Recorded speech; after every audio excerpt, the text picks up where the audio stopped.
नमस्कार जय जगन्नाथ। जगत जननी माँ द्वारसिणी आम मयूरभंजर प्रतिष्ठाता तथा आम समस्तंकर परिचय माँ द्वारसिणी। आज जो मुझे खबर देवाक जाऊँगी ताहा आपण समस्त विशेष हो पारे, कारण माँ द्वारसिणी पीठर जो भोग दुकान अच्छी ताहार नीलाम हबार सूचना आसी। किभली नीलाम हम, कौ मैंने अंशग्रहण करें आ केते टंकार नीलाम हो पार, ए सबू तथ्य पाइपर यही भिडियो। तथापि मु कहवाई चाहिए माँ द्वारसिणी पीठरे हजार हजार भक्तों समागम होता है प्रत्येक दिन। दूर दूरांतर लोक मैंने आसती पूजा करने, तेणु यही भोग दुकान बहुत अधिक गुरुत्व रही बांगिरपशी ठारे। केवल भोग दुकान नुहे, ता पाखरे थिबा अन्यान्य दुकान मध्य बेस परिचित माँ द्वारसिणी नाम। यही नीलामी एप्रिल 2024 ठारू आरंभ हो मार्च 2027 पर्यंत रहिबो। अर्थात जी नीलाम रे धरिबे से 3 वर्ष सेठारे फल बिक्री करि पारिबे बा फल दुकान को चलई पारिबे।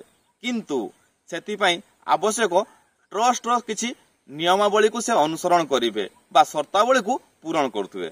चलंतु जानिबा कोन अछि से शर्तावली। शर्तावली नंबर 1, प्रथम शर्त अनुଯାयी से प्रथम 1 लाख टंकार रसीद काटिबे एवं ट्रस्ट पाखरे जमा देबे।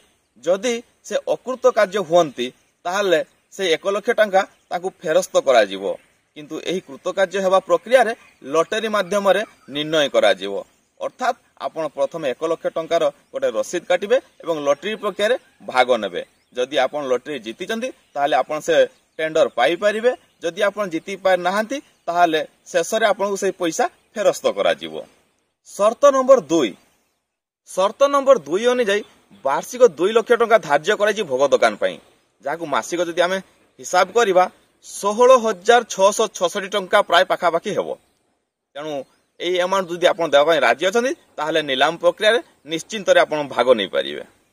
शर्त नंबर 3 अनुଯାयी आपण बांगिरपशी अंचलर स्थायी बासिंदा हवा आवश्यक, जहार प्रमाण स्वरूप आपण निजर आधार कार्ड नै लॉटरी प्रक्रिया रे भाग नेबे। शर्त नंबर 4, शर्त नंबर 4 अनुଯାयी आपण लॉटरी प्रक्रिया रे भाग नेला परे आपण जदि जीतिचंती बा आपण को ना बाहरे ताहले आपण नीलाम नेबा पई बाध्य हेबे। जदि आपण एपरि न करंती ताहले आपण को डिपोजिट राशि 1 लाख टंका ता आपण को फेरस्त करा जिवो नाही। शर्त नंबर 5, आपण 21/3/2024 रिखो सकाळ 11 नै गोटे भितरे नीलाम प्रक्रिया भाग नेबे। प्रथमे आपण सेठा जाई लॉटरी रे जो जमा राशि अछि ताकू सेटा डिपोजिट करिवे।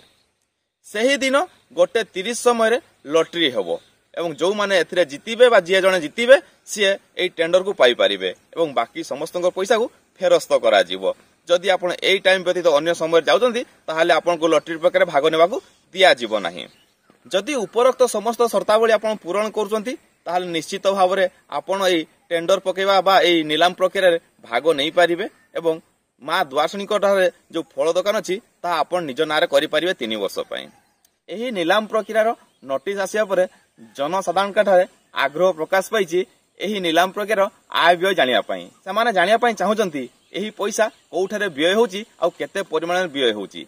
जदि मंदिर ट्रस्ट या को जणाई थाते निश्चित भाव में समस्त उपकृत होइतांते एवं खुशी अनुभव करितांते। आशा करछि आपण समस्त को वीडियोटी पसंद आस्तिबो। आ मो चैनल जदि प्रथम करी आछांती ताले मो चैनल को लाइक एवं सब्सक्राइब कर दियंतु, सांग मन सहित शेयर कर दियंतु वीडियोटी। आउ थरे देखा हबो। जय मां द्वारसिणी।